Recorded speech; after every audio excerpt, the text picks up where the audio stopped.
Hey everybody, this is Brad.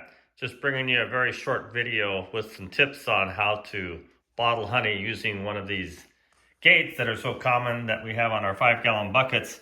They tend to drip a lot, which causes problems if they drip on the outside of your bottles and then you have to wipe them off and they're still sticky, blah, blah, blah. So I've finally learned over time a couple things. On almost all these gates, there's a rubber gasket sitting in there. And the whole key to this process is you want to keep pressure on this lever on that gasket. So as you open the lever up this way, you want to keep pushing. And then as you bring it back down, keep pushing.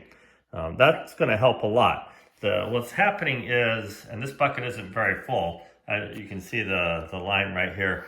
The more honey you have in your bucket, the more hydrostatic pressure there is that's pushing on that honey. And it's going to try and actually push its way up between this lever and the gasket. So the more you push on that lever, it's really helped stop the drippage almost completely. I can go through about 30, 40 bottles at a time and not have any drips at all. So let's do a couple sample bottles here and I'll show you what I'm doing. The other thing that's still helpful, I put a trash can down below. There's invariably going to be a couple drips.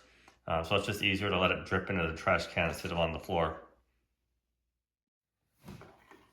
All right, let's give this a try here. So I had the wing nut screwed down tight to keep it from dripping while it's sitting there. We loosen the wing nut up, and as I push this lever up, remember I'm pushing towards the bucket with it. And get your bottle underneath, and you can go pretty quick. I'm still pushing forwards towards the bucket right here. And then as it gets to the top, slow her down, shut it.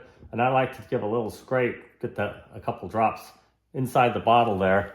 Set that one up. What you might notice is I also have some this rubber drawer liner underneath the bucket.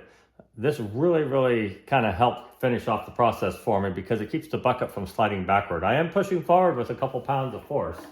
So now the bucket doesn't slide. And here we go. Let's do another bottle. So you can see it goes pretty quick. Your hand does get a little tired pushing on that lever the whole time. Oops, that one's almost too full. Pretty close right there.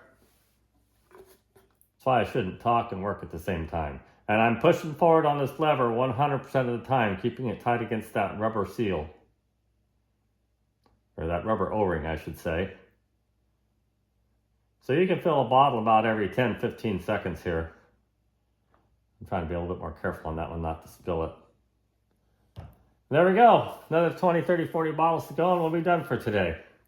And then when you're done, close her down. Hope this helps people a little bit. Thanks again.